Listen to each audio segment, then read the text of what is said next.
ہم خود اللہ کی امانت ہے.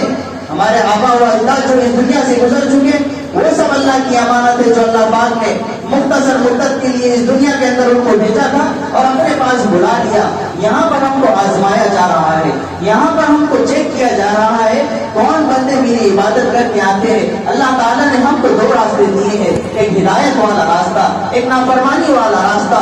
اللہ تعالیٰ نے قرآن میں بتایا ہے وَهَدَيْنَاهُ النَّجْدَيْنِ, اے دنیا کے انسانوں ہم نے تم کو دو راستے دیے ہیں, تم جس راستے پہ چلو وہ تمہارا اختیار ہے, فیصلہ ہم فرمائیں گے. اور کل قیامت کے میدان کے اندر میدان لگا ہوگا, میدان لگا ہوگا. اللہ تعالیٰ پوچھیں گے وہ دنیا کے انسان اکڑ کر چلنے والے, وہ بڑی سیاست کرنے والے, وہ بڑی کھیتی کے مالک, وہ بڑے اقتدار اور کرسی کے مالک, بتا آج کس کی بادشاہت ہے؟ لمن الملک اليوم. اللہ تعالیٰ پوچھیں گے انسان سے لمن الملک اليوم, آج کس کی بادشاہت ہے بتا دے, آج کس کی بادشاہت ہے بتا دے. انسان جواب نہیں دے سکے گا. آج ہماری آنکھوں پہ پردہ پڑا ہوا ہے دنیا کا, آج ہماری آنکھوں پہ پردہ پڑا ہوا ہے کھیتی باڑی کا, مال و دولت کا. ہم نمازوں کو ایسی ہلکے میں لے رہے ہیں. یہ زندگی, ایک بار انسان زندگی سے چلا جائے پھر تم کو کوئی نماز کا بولنے والا اور کوئی نماز کی دعوت دینے والا اور کوئی سمجھانے والا نہیں آئے گا. کون آئے گا قبر کے اندر؟ پوچھو, جاؤ قبرستان میں جاؤ دیکھو اور کہو کہ پٹھان صاحب آج کتنی نمازیں پڑھے ہیں, سید صاحب آج کتنی نمازیں پڑھے ہیں, شیخ صاحب آج کتنی نمازیں پڑھے ہیں. قبرستان سے کوئی آواز نہ آئی. جانے والا چلا گیا. قبر کی چوکھٹیں کھانی ہے اسے مت بھولو, نہ جانے کب کون سی تصویر اس میں لگا دی جائے, نہ جانے کب کون سی تصویر اس میں لگا دی جائے. اس لیے میرے بھائیوں, اس بیان کا اصل مقصد ہے, اس بیان کا اصل خلاصہ یہی ہے کہ ہم زندگی کو اللہ کی اطاعت و فرما برداری میں گزارے, ہم اپنی زندگی کو قرآن کی تلاوت میں گزارے, ہم اپنی آنے والی نسلوں کی, حالات بڑے سنگین ہیں, آپ لوگ دیکھ رہے ہیں ماحول کس طرح سے چل رہا ہے. اب ہم اپنی آنے والی نسلوں کو دین کی تعلیم دیں, ان کو مدرسے کے حوالے کر دیں. آپ بچوں کو مدرسے کے حوالے کر دیں, بچہ دین کو تمہارے حوالے کر دیں, بچہ دین کو تمہارے حوالے کر دے گا. آپ جب اس دنیا سے جائیں گے, آج ہم دیکھ رہے ہیں کتنے لوگ اس دنیا اس گاؤں سے گزر چکے ہیں, لیکن کبھی بیٹے کو توفیق نہیں ہوتی کہ وہ جمعہ کے دن اپنے باپ کی قبر پر چلا جائے اور قل اللہ کا سورہ پڑھ کر آ جائے. وہ باپ قبر کے اندر انتظار کر رہا ہوتا ہے کہ میرا بچہ آئے گا اور میری قبر کے اندر کا معاملہ صحیح ہوگا, میرے درجات بلند ہوں گے. وہ لوگ محتاج ہوتے ہیں ہماری دعاؤں کے, ہمارے ایصال ثواب کے, ہمارے اجر ثواب کے. تو قرآن میں بتا دیا گیا یا ایھا الذین آمنوا اتقوا اللہ, اے ایمان والو. اس بیان کا سب سے اہم خلاصہ یہی ہے کہ ہم اپنی زندگی کو اللہ کی اطاعت و فرما برداری میں لگائے, ہم اللہ کی نافرمانی سے بچے. اذان کی آوازیں مسجدوں سے آ رہی ہیں, ہمارے قدم مسجد کی طرف اٹھنے والے بنے, ہمارا دھڑکتا ہوا دل اور زندگی کا ایک ایک دن جو پیچھے گزرتا جا رہا ہے, یہ اس بات کی گواہی ہے کہ انسان موت کے قریب ہوتا جا رہا ہے اور قبر کی کالی اندھیری رات کے اور قبر کے گڑھے کے قریب ہوتا چلا جا رہا ہے. آج ہم اپنے آپ کو چیک کریں, ہم اپنے آپ اپنی زندگی کا جائزہ لیں کہ ہم کس مقام پہ کھڑے ہوئے ہیں. ہم نے اپنی زندگی کے بنانے کے لیے کتنی محنتیں کی ہیں, ہم نے اپنے آپ کو ہم نے اپنے اللہ کو راضی کرنے کے لیے کیا کوششیں کی ہیں. انسان دنیا کے لیے محنتیں کرتا ہے, نہ دھوپ دیکھتا ہے نہ بارش دیکھتا ہے, محنتیں کر رہا ہے, مقصد ہے پیسہ کمانا ہے, لیکن آخرت سے غافل نہ ہونا. کب تک پیسہ کمائے گا اور کب تک پڑے گا اور کب تک کھائے گا, آخرت سے غافل نہ ہونا. میرے بھائیوں, اس بیان کا سب سے اہم خلاصہ بس یہی ہے. میں اپنی بات کو اسی بات پر ختم کرتا ہوں. اللہ تعالیٰ سے دعا ہے کہ اللہ تعالیٰ مجھے اور آپ کو اللہ کے احکامات کی پابندی کرنے والا بنائے اور ہم سب کو نیک عمل کی توفیق عطا فرمائے. اللہ تعالیٰ مجھے اور آپ کو 5 وقت کا نمازی بنائے, مسجدوں کی قدر کرنے والا بنائے, اللہ کے احکامات پر پورا عمل کرنے والا بنائے. وآخر دعوانا الحمدللہ رب العالمین. جن کی سنت باقی ہے سنت پڑھ لیں.